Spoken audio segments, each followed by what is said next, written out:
Hey, it's Jake and I'm back with another protection breed review. This time I'm going to be discussing the Dutch Shepherd. Now the Dutch Shepherd is still a relatively rare breed. In fact, it wasn't even recognized by the AKC until 2012, and only in 2017 did it become eligible to compete in AKC sports under the miscellaneous class. Now, although this is a rare breed, I'm starting to see it become more popular among average dog owners. For example, I had a family come to me with a 12-week-old Dutch Shepherd puppy, and they had read all these things online, how it can be this phenomenal guard dog.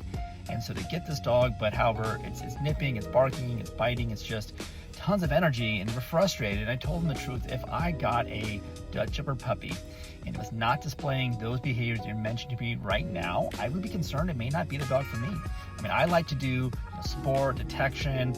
I like to do something with my dogs to give them that purpose that they were bred for.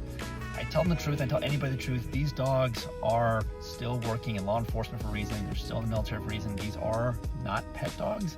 This is a working breed. Now, a lot of the Dutch Shepherds that we see today come from the Netherlands, whether it's directly from the Netherlands or they have descendants here and have bred. In the Netherlands, you have what's known as KNPV. And what that translates to is Royal Dutch Police Dog Association. KNPV is a sport, but also a way to certify police dogs. Whether you're a civilian or in law enforcement, you can certify your dog through KNPV. Now, since the sport is trying to produce those police dogs that have the standard, they're looking at other things that go along with that, and that's also the temperament of the dog. This is why overall the Dutch Shepherd is going to be very difficult to find for a family pet. Very difficult, very few and far between. Can they be phenomenal dogs? Absolutely.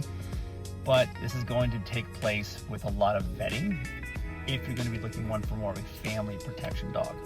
Now, to tell you about my experience with the breed, I typically see two types. One's going to be the phenomenal workers, the ones that could make great police dogs, personal protection dogs, even sport dogs. The second half of the Dutch Shepherds I see are the ones that are the complete opposite. Low drive, not very confident, not going to be a good candidate for any of the work that we would be wanting to do with this breed. So those are the two types I see. I hardly ever see Dutch Shepherds like kind of in the middle.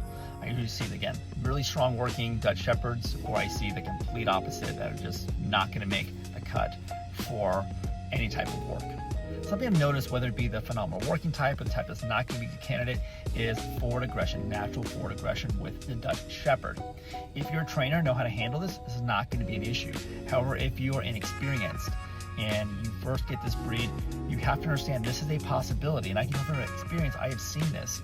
So keep that in mind. Again, this is not with every Dutch Shepherd, but I have noticed it with quite a few. After all, again, this is a working breed, so we can't be surprised if they are displaying some of these behaviors. Overall, if you think this is the breed for you, I mean, that's great. Just do some research. It's really important that you need to be honest with your breeder on what your long-term goals are going to be so they can pair you with the right dog.